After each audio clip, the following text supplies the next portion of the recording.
बड़ी देर भई नंद लाला, तेरी राह तके ब्रज बाला। ओ बड़ी देर भई नंद लाला, तेरी राह तके ब्रज बाला।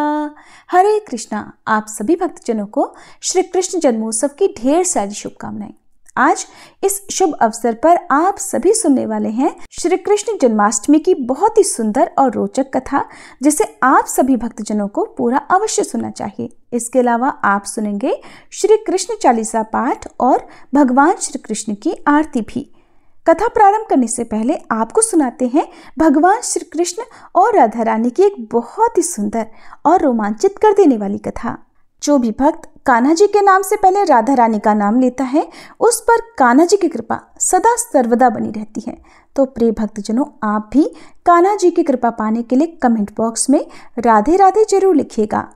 एक बार की बात है, राधा रानी को एक सर्प ने काट लिया। राधा जी की सारी सखियां दौड़ी दौड़ी माँ के पास आईं और कहने लगी, माँ चलकर अपनी बेटी को देखो, एक काले सांप ने इसे डस लिया है और राधा के सिर से दोहनी गिर गई और वह बेहोश हो गई है। अब इसके विष को उतारने के लिए किसी गुणी को बुलाना पड़ेगा। माँ ने सुना तो डर गई और रोते रोते राधा जी को अपने हृदय से लगा लिया। एक सखी कहने लगी, माँ यदि राधा जी को ठीक करना है तो श्री कृष्ण जी को बुला लाओ। अगर कृष्ण जी आ जाएंगे तो राधा जी तुरंत ही जीवित हो जाएंगी, क्योंकि श्री कृष्णा गारुणी हैं। तीनों लोकों में उनसे श्रेष्ठ कोई नहीं है। सूरदास जी बता रहे हैं कि राधा रानी को ठीक करने के लिए आज कृष्ण जी को बुलाया जा रहा है। अब राधा रानी की सखियां कृष्ण जी की मैया यशोदा के पास आईं और कहने लगी, मैया तुम्हारा कृष्ण सांप के विष को मंत्रों से उतारने वाले गारुणी हैं, आप अपने पुत्र को हमारे साथ भेज दो। राधा रानी को काले सांप ने डस लिया है। मैया यशोदा ने सुना तो सुनकर मुस्कुराने लगी कि अभी थोड़ी देर पहले तो राधा मेरे घर आई थी। राधा रानी की मूर्छा के मूल कारण को समझकर मैया यशोदा चुप हो गई और सखियों को अपने हंसने का कारण नहीं बताया। अब मैया यशोदा कान्हा जी को पुकारने लगी, कहने लगी, कान्हा राधा के यहाँ कीर्ति नाम की ग्वालिन तुम्हें बुलाने आई थी, तुम वहां चले जाओ। सुना है राधा को काले सांप ने डस लिया है और तुम कब से गारुणी बन गए लल्ला, जल्दी जाओ और उसका विष झाड़ दो। माँ ने मन ही मन मुस्कुराकर कहा, कृष्ण सुना है तुम कुछ ऐसा जंत्र मंत्र जानते हो कि काले सांप का विष उतर जाता है। अब भगवान श्री कृष्ण जी गारुड़ी बनकर वहां आ गए। जब वृषभानु सुता राधा ने सुना तो मन में बड़ी प्रसन्न हुई कि श्री कृष्ण तो आज मेरे द्वार पर आए हैं, और अपने आप को राधा रानी धन्य समझने लगी। प्रेमवश वह एकदम मुरझा गई और राधा जी की आंखों से प्रेम के आंसू झरने लगे। राधा को इस प्रकार देखकर माँ भी व्याकुल हो गई। वे समझने लगी कि राधा के एक एक अंग में विष का गहरा प्रभाव हो गया है और अब तो माँ रोती व्याकुल होकर इधर उधर फिर रही हैं। वे अपनी पुत्री को बार बार गले लगाती हैं और फिर राधा रानी की दशा देखकर पानी पानी हो रही हैं। श्री कृष्ण के आने की खबर पाकर माँ दौड़ कर आई, कान्हा जी के पैरों को पकड़कर कहने लगी, हे मोहन, मेरी लाडली बेटी राधा बहुत ही व्याकुल है, कृपा करके इसे ठीक कर दो। माँ चाहे जो समझे, लेकिन प्रेम पूर्ण हृदय के प्रेम भावों को तो श्री राधे रानी और श्री कृष्ण दोनों ही पूरी तरह से समझ रहे हैं। तब श्री कृष्ण ने कुछ झाड़ फूंक शुरू कर दिए और राधा जी को स्पर्श किया। जैसे ही उन्होंने राधा जी को स्पर्श किया तो एकदम से किशोरी जी यानी श्री राधा रानी ने आंखें खोल दी। श्री कृष्ण जी वास्तव में बहुत बड़े गारुणी हैं। शरीर का विष तो उन्होंने झाड़ दिया, लेकिन मन और सिर पर प्रेम का जादू कर दिया। अब राधा रानी ने होश में आकर अपने नेत्र खोले और आगे श्री कृष्ण को देखा तो बस एकटक निहारती रही। फिर लाज से एकदम खड़ी होकर अपने वस्त्रों को संभालने लगी। फिर राधा रानी ने अपनी माँ से पूछा, माँ आज क्या है, सब लोग यहाँ इकट्ठे क्यों हैं? माँ बोली, राधे तुम्हें सांप ने डस लिया था और तुम्हें तो अपने तन मन की कोई सुध ही नहीं रह गई थी। अब माँ राधा रानी को बताने लगी कि श्री कृष्ण के मंत्रों के द्वारा तुम्हारा उपचार हुआ है। राधा रानी की माँ बार बार कुंवर कन्हई की बढ़ाई करने लगी। माँ ने श्री कृष्ण के मुख को चूमा, गले से लगाया और फिर अपने घर भेज दिया। वो कहती है कि मैया यशोदा की कोख धन्य धन्य है, जिससे श्री कृष्ण जैसे सुपुत्र का अवतार हुआ है। इन्होंने तो तुरंत ही ऐसा उपाय कर दिया कि मेरी बेटी को जिंदा कर दिया। अब माता मन ही मन सोचने लगी कि राधा कृष्ण की ये जोड़ी तो मानो भगवान ने सोच समझ कर बनाई है। ब्रज के घर घर में अब ये चर्चा चल पड़ी कि कृष्ण जी बहुत बड़े कारुणी हैं और भगवान ने इस तरह से और भी बहुत सारी सुंदर प्रेम लीलाएं ब्रज में की हैं। भाद्रपद मास कृष्ण पक्ष अष्टमी तिथि को श्री कृष्ण जन्माष्टमी कहते हैं, क्योंकि ये दिन भगवान श्री कृष्ण का जन्म दिवस माना जाता है। इस तिथि की घनघोर अंधेरी आधी रात को रोहिणी नक्षत्र में मथुरा के कारागार में वसुदेव की पत्नी देवकी जी के गर्भ से भगवान श्री कृष्ण ने जन्म लिया था। पौराणिक कथाओं के अनुसार भगवान विष्णु ने इस संसार को पापियों के अत्याचारों से बचाने के लिए द्वापर युग में श्री कृष्ण के रूप में अवतार धारण किया था। भगवान श्री कृष्ण ने माता देवकी की कोख से अपने अत्याचारी मामा कंस के प्रकोप और अत्याचारों से दुनिया को बचाने के लिए मथुरा में जन्म लिया था, किंतु इनका पालन पोषण माता यशोदा ने गोकुल में किया था। तो आइए अब आपको भगवान श्री कृष्ण के जन्म की पौराणिक कथा सुनाते हैं। द्वापर युग में भोजवंशी राजा उग्रसेन मथुरा में राज्य किया करते थे। उनका एक पुत्र था जिसका नाम था कंस, और अत्याचारी पुत्र कंस ने सिंहासन और राजपाट के मोह में आकर अपने ही पिता को गद्दी से उतार दिया और स्वयं मथुरा का राजा बन बैठा। कंस बहुत अत्याचारी राजा था। अपनी ताकत दिखाने के लिए अपनी प्रजा को प्रताड़ित करना तो मानो उसका शौक ही बन गया था। वह अपनी प्रजा को मारता, उनसे अत्यधिक कर वसूलता। कंस के राजकाल में प्रजा बेहद दुखी थी, लेकिन बेचारी दुखी प्रजा जाती भी तो किसके पास, क्योंकि राजा के आगे भला किसकी चल सकती है। पर कहते हैं ना कि एक न एक दिन सभी के पापों का घड़ा भरता है। कंस के साथ भी ऐसा ही हुआ। कंस की बहन देवकी का विवाह वसुदेव नाम के यदुवंशी सरदार के साथ हुआ था। कंस अपनी बहन से बहुत अधिक प्रेम करता था। देवकी कंस की लाडली हुआ करती थी। देवकी जी का विवाह होने के बाद जब कंस उन्हें उनकी ससुराल पहुंचाने जा रहा था, तभी अचानक रास्ते में आकाशवाणी हुई। आसमान से आवाज आई कि हे कंस, अपनी जिस बहन देवकी को आज तू बड़े प्रेम से ले जा रहा है, उसी में तेरा काल बसता है। तेरी इसी बहन के गर्भ से उत्पन्न 8वां बालक तेरा वध करेगा। हालांकि कंस अपनी बहन से बहुत अधिक प्रेम तो करता था, लेकिन उसे अपने प्राणों और राजगद्दी का मोह भी था। जब कंस ने आकाशवाणी सुनी तो मृत्यु का भय उसे सताने लगा। प्रिय भक्तजनों, जन्माष्टमी की कथा से हमें यह भी सीख मिल जाती है कि राज्य सत्ता के मोहमाया में सगे संबंधी भी अपने नहीं रह जाते। तो चलिए अब जन्माष्टमी की कथा को आगे सुनते हैं। कंस ने तब सोचा कि अगर मैं देवकी को ही मार दूं तो देवकी की संतान जन्म ही नहीं ले पाएगी, और न ही फिर उसका काल कभी जन्म लेगा और न ही उसकी मृत्यु होगी। ये सोचकर वह तेजी से देवकी की ओर बढ़ा। तभी वसुदेव ने कंस को रोक लिया और कंस से कहा कि देवकी के गर्भ से जो भी संतान होगी मैं उसे स्वयं तुम्हें लाकर सौंप दूंगा, तुम देवकी को मत मारो।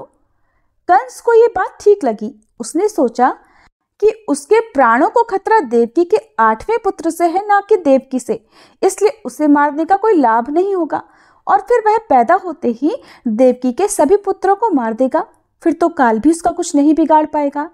ये सोचकर कंस ने वसुदेव की बात मान ली और मथुरा वापस चला आया, लेकिन उसने देवकी और वसुदेव को कारागृह में डलवा दिया। वसुदेव देवकी की एक एक करके 7 संतानें हुई और 7 को जन्म लेते ही कंस ने मार डाला। अब 8वां बालक होने वाला था। मृत्यु का डर कंस के मन में गहराने लगा। वो ये नहीं चाहता था कि देवकी और वसुदेव का ये पुत्र किसी भी हाल में जीवित बचे, इसलिए उसने पहले से ही कारागार में देवकी और वसुदेव पर कड़े पहरे बिठा दिए। उसी समय दूर नंदगांव में नंद जी की पत्नी यशोदा जी को भी बच्चा होने वाला था। जिस समय वसुदेव और देवकी को पुत्र पैदा हुआ, उसी समय संयोग से यशोदा जी के गर्भ से एक कन्या का जन्म हुआ, जो और कुछ नहीं बल्कि ईश्वर की रची हुई माया थी। कंस ने जिस कोठरी में देवकी और वसुदेव को कैद किया हुआ था, उसमें अचानक दिव्य प्रकाश उत्पन्न हुआ और उनके सामने शंख, चक्र, गदा, पद्म धारण किए चतुर्भुज भगवान प्रकट हो गए। तब देवकी और वसुदेव भगवान के चरणों में गिर पड़े।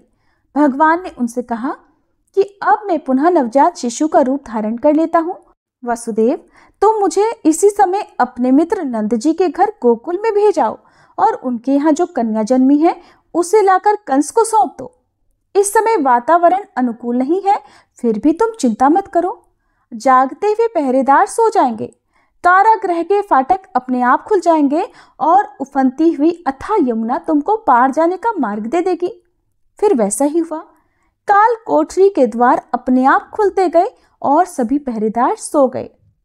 भगवान के कहे अनुसार वसुदेव उसी समय नवजात शिशु रूप श्री कृष्ण को सूप में रखकर कारागृह से निकल पड़े और अथाह यमुना को पार कर नंद बाबा के घर पहुंच गए। वहां उन्होंने नवजात शिशु को यशोदा जी के साथ सुला दिया और नवजात कन्या को लेकर मथुरा वापस आ गए। उनके वापस आते ही कारागृह के फाटक पहले की तरह बंद हो गए।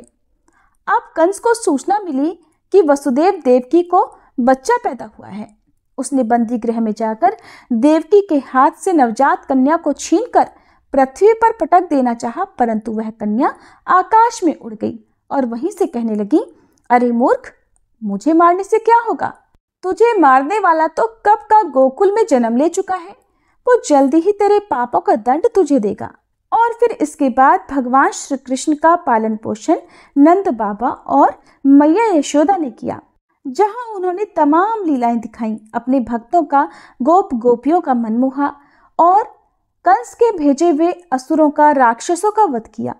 उसके बाद भगवान श्री कृष्ण का जन्म जिस उद्देश्य से हुआ था, अर्थात उन्होंने कंस को मारकर समस्त संसार को उसके अत्याचारों से मुक्ति दिलाई। तो प्रिय भक्तजनों, ये थी श्री कृष्ण जन्माष्टमी की व्रत कथा। प्रेम से बोलिए श्री कृष्ण भगवान की जय, बांके बिहारी लाल की जय।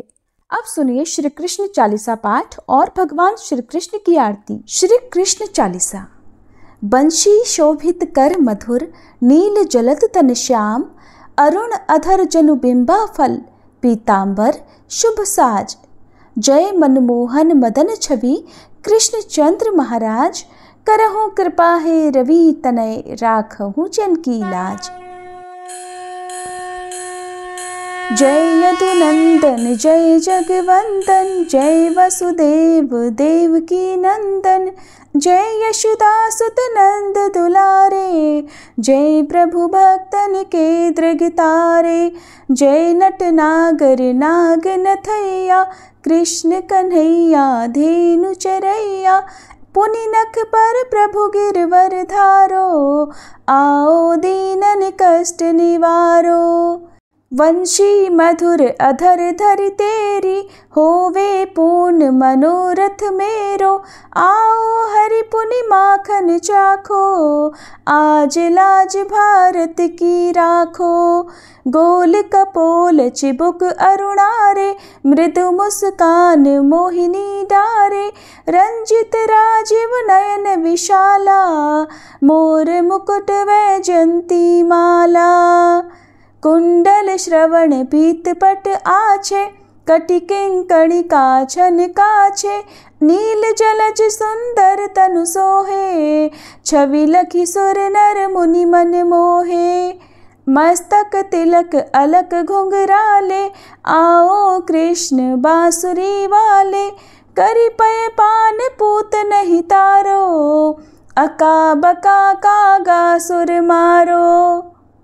मधुबन जलत अग्नि जब ज्वाला, भय शीतल लखी तह नंद लाला, सुरपति जब ब्रज चढ़े और साई, मसूर धारी वारी वर्षाई। लगत लगत ब्रज चहन बहायो, गोवर्धन नख धारी बचायो, लखिय सुदामन भ्रम अधिकाई, मुख मह 14 भुवन दिखाई।